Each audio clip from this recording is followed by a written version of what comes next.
संख्याओं को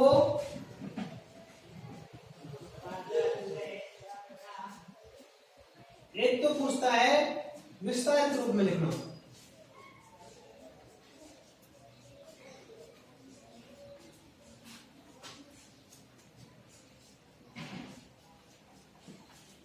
विस्तारित मतलब स्वर को क्या करना, खोल करके लिखना एक तरह से। जैसे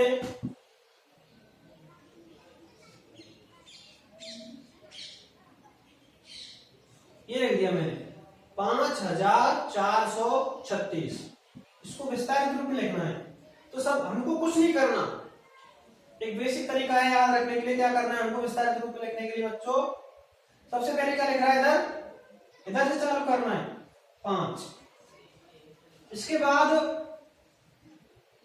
कितने अंक हैं, 1 2 3। जो अंक लिखा है हमने उसके बाद जितने अंक बच रहे हैं, कितने बच रहे हैं, 3, उतनी ही जीरो लिख दी। 5 के बाद कितने अंक हैं, 3 जीरो लिख दी। फिर लगाएंगे इसमें हम जोड़ का निशान। इसके बाद इसका काम खत्म हो गया 5 का, फिर देखना है 4 को, 4 लिख दिया। अब 4 के बाद कितने अंक हैं, 2, 3 भी है और 1 6 भी है, तो कितनी जीरो आएंगी, 1 2, कितनी जीरो आएंगी, 2। फिर वही काम, जोड़ का निशान। इसके बाद कितना बचा, 3 के बाद कितने अंक हैं, 1 अंक है, 1 अंक है तो 1 जीरो, और फिर कितना बचा, 6 को जो की तो लिख देंगे। यहां तक कोई दिक्कत नहीं हो किसी को। अब जैसे मान के चलो इससे बड़ी संख्या आ जाए हमको, इकाई, ढाई, सैकड़ा, हजार, 10,000, वही पढ़ने के लिए क्या करेंगे, पहले दोनों को एक साथ बनाएंगे, सैकड़े को अलग कर लेंगे और 1000 10,000 वाली संख्या को एक साथ। तो 24,000 सैकड़े की जगह पर कुछ भी नहीं है तो 100 नहीं बोलेंगे, 24,000 जीरो है पर उसको बोलेंगे नहीं कुछ भी, 24,000 और ये कितना है, 5 और 7 को मिलाएंगे तो 57, 24,057, इसको लिखना है हमको। सबसे पहले क्या करेंगे, इधर कितना है, इधर से चालू करना है 2 लिख दिया। कितने अंक बचे, 1 2 3 4, तो 4 जीरो आ जाएंगी। इसके बाद है 4, जोड़कर निशान लगाएंगे बीच में, फिर 4 के बाद कितने अंक बचे, 3, तो कितनी जीरो आ जाएंगी, 3 जीरो। इसके बाद कितना है, 0। अब जीरो को या तो अकेले जीरो लिख दो या फिर उसके बाद 2 जीरो और लगा दो। चलो लगा देता हूं, कोई दिक्कत नहीं है, एक भी लगा सकते हैं या उसके बाद जितनी और आ रही है उतनी लिख सकते हैं, उससे कोई दिक्कत नहीं है। इसके बाद जोड़ कर निशान, फिर 5 के बाद कितने अंक बच रहे हैं, एक अंक बच रहा है तो 1 जीरो। उसके बाद कितना है, 7। अब 7 के बाद कोई अंक ही नहीं है तो उसके बाद जीरो भी नहीं आएगी। इस तरह से हम संख्याओं को विस्तारित रूप में लिख सकते हैं। कितना भी बड़ा कोई भी सवाल हो, इस तरह से हम विस्तारित रूप में लिख सकते हैं। ये जो हमने लिखी है ये स्थानीय मान के आधार पर जीरो लगाई है इसके पीछे, उसको बताऊंगा आगे कैसे लगाते हैं। अब एक तो ये हो गया संख्याओं को विस्तारित रूप में कैसे लिखते हैं, दूसरा है जो विस्तारित रूप दे रखा है संख्याओं का, इसको संख्या रूप में कैसे लिखें, विस्तारित रूप को संख्या रूप में कैसे लिखें।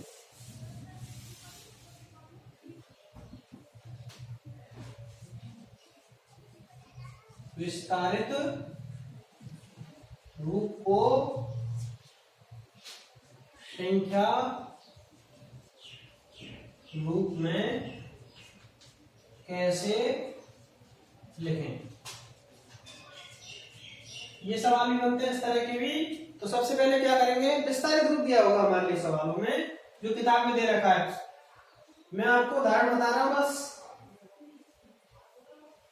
सबसे पहले जैसे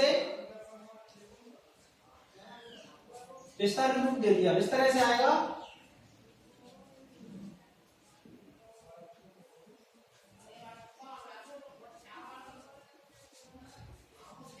ये आ गया विस्तारित रूप। वही पहले तो हमने क्या किया था, इधर से अंक को लेते और उसके बाद जितने अंक बचते उतनी जीरो लगा देते। अब इसमें क्या करना है, हमको कुछ नहीं करना, बस एक छोटा सा काम करना है, जीरो को छोड़ करके, जीरो दे रखे हैं उनको छोड़ करके और प्लस का निशान हटाते जाएंगे। बस 5 जीरो हटा दिया, प्लस का निशान हटा दिया, फिर 6 आ गया, जीरो छोड़ दी, प्लस का निशान हटा दिया, फिर 3 आ गया, जीरो हटा दी और ये प्लस का निशान हटा दिया, फिर 3 है, जीरो हटा दी, प्लस का निशान हटा दिया, तो कितना है 7 है। देखो हमने जब वो विस्तारित रूप बनाया था संख्या को, सबसे पहले क्या लिखा था इधर 5, 5 के बाद कितने होंगे 4, 4 जीरो लिखी थी, 6 के बाद 3 जीरो बीच में जोड़कर निशान लगाना था, फिर 3 के बाद कितने अंक बचे 2, 2 जीरो लगाई थी, 3 के बाद एक अंक है 3 जीरो लगाई, फिर 7। इस तरह से विस्तारित रूप जो देखा होता है संख्याओं का, उसको संख्या रूप में लिख सकते हैं। अब इसको पढ़े दोबारा, जैसे इकाई दहाई दोनों को मिलाएंगे एक साथ, सैकड़ा, सैकड़ा को क्या बोलते हैं 100, इधर 1000 और ये 10,000। कहा था अभी थोड़ी देर पहले बताया था स्टार्टिंग मैंने, इकाई दहाई को एक साथ मिला करके सैकड़े को अलग से और 1000 10,000 को अलग से और लाख 10 लाख को अलग से पढ़ेंगे एक साथ। पढ़ना इधर से चालू करना है, बताया था अभी। तो इसको इन दोनों को मिलाएंगे, कितना हो गया ये 5 और 6 मिला करके 56,000। 3 सैकड़ा को बोलते हैं 100, तो यहाँ पर बोल देंगे 300, ये 3 और 7 को मिलाएंगे तो बनेगा ये 37, 337, 56,337। तो इस तरह से हम संख्या को विस्तारित रूप में बदल सकते हैं और संख्या के विस्तारित रूप को संख्या रूप में बदल सकते हैं। और इस तरह से संख्याओं को पढ़ना भी समझ में आ गया होगा कि इकाई दहाई सैकड़ा 1000 10,000 लाख 10 लाख के फॉर्मेट में जमा करके या रूप में जमा करके कैसे उनको पढ़ना सीख सकते हैं। इसके बाद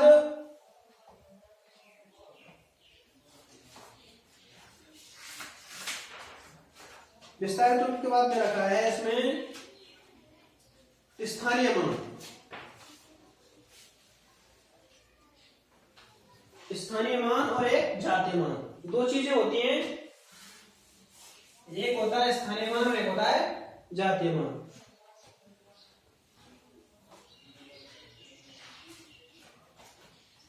स्थानीय मान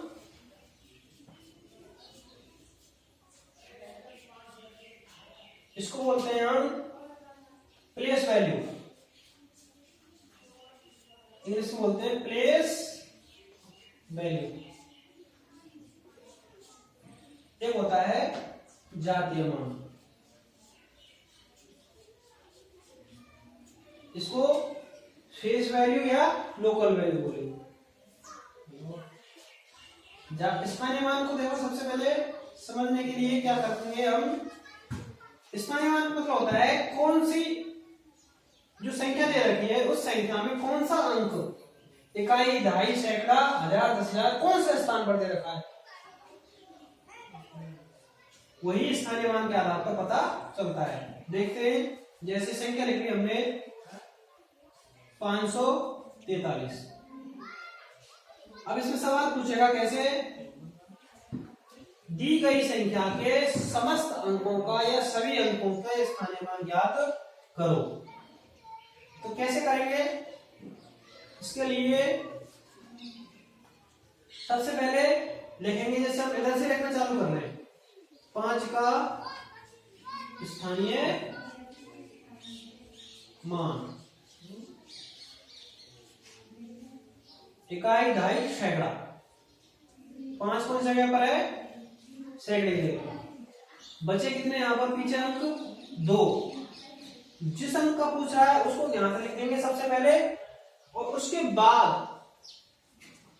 दाईं ओर जितने अंक लिख रहे हैं उतनी ही जीरो लिख देंगे, 2 अंक है तो 2 जीरो। इसके बाद पूछ लिया जैसे 4 का स्थानीय मान, तो 4 लिखेंगे सबसे पहले, तो 4 दहाई के स्थान पर है, और इधर कितने बचे अंक 1, एक अंक बच रहा है तो उसको सिंगल जीरो या एक जीरो लिख देंगे। इसके बाद पूछ रहा है 3 का स्थानीय मान। 3 का स्थानीय मान कैसे निकालेंगे? सबसे पहले लिख दिया वही 3। उसके बाद कोई अंक बच रहा है क्या? नहीं बच रहा है तो 3 अकेला इसका स्थानीय मान हो जाएगा।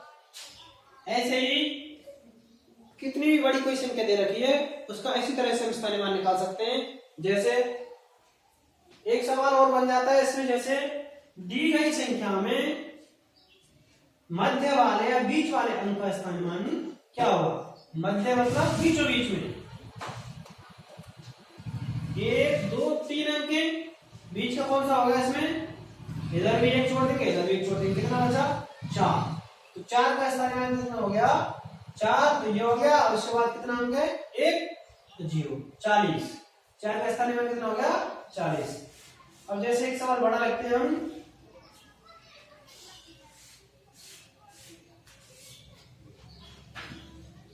मैंने लिख लिया 63,547।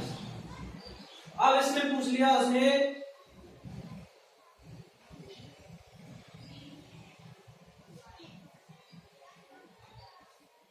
5 यानी बीच वाले अंक का स्थानीय मान कितना होगा?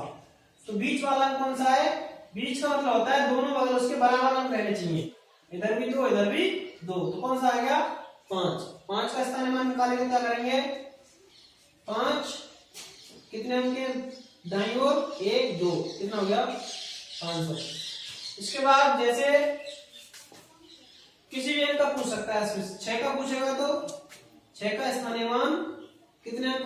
सबसे पहले लिखेंगे 6 अंक कितने बचे? 1 2 3 4। जितने अंक जो अंक दे रखा है हमने, जिसका निकाल रहे हैं स्थानीय मान, उसके दाईं ओर दे रखे होते हैं, दाईं मतलब इधर की तरफ, उतनी ही जीरो इसके पीछे लिख देते हैं। ये चीज समझ में आ गई होगी कि जिस अंक का निकालना है उसको सबसे पहले लिखना है और जो बच रहे अंक इधर की तरफ उनकी संख्या के बराबर जीरो लिख देनी है। 4 अंक तो 4 जीरो। अब एक चीज आती है सामने, वही जैसे मान के चलो इसमें यहां पर 0 दे रखा है। अब पूछ ले 0 का स्थानीय मान क्या होगा? दी गई संख्या में 0 का स्थानीय मान क्या होगा? तो संख्याओं में कितनी भी बड़ी संख्या हो जाए, 0 का स्थानीय मान और जातीय मान दोनों ही 0 होते हैं हमेशा, चाहे कितनी बड़ी संख्या हो। 0 का स्थानीय मान और जातीय मान कितने होते हैं? 0। अब ये बात समझ में आ गई हुई स्थानीय मान की। दूसरा दे रखा है जातीय मान। जातीय मान क्या होता है? इसको फेस वैल्यू या लोकल वैल्यू बोलते हैं। जैसे कोई भी अंक दे रखा है या कोई भी संख्या दे रखी है, ये संख्या दे रखी है, इसमें जिस अंक का भी पूछे वही अंक उसका जातीय मान होता है। जैसे पूछ लिया 4 का जातीय मान कितना हो जाएगा? 4। याद रखें, जैसे इसको हटा दें तो यह को हटा दें, ये बन गई जाति। अपन की जाति हम चाहे कहीं भी चले जाएं वही रहती है, बदलती नहीं है। तो इसी के हिसाब से कोई भी अंक पूछ ले, चाहे वो कितनी बड़ी संख्या में दे रखा है, उसका जातीय मान वह स्वयं खुद होगा। पूछ ले 3 का जातीय मान क्या हो जाएगा? 3। 7 का पूछ ले, इसमें संख्या को और बढ़ा दूं, इसको 47,346 कर दूं, 7 का पूछ ले तो जातीय मान कितना हो जाएगा? 7। इस तरह से स्थानीय मान और जातीय मान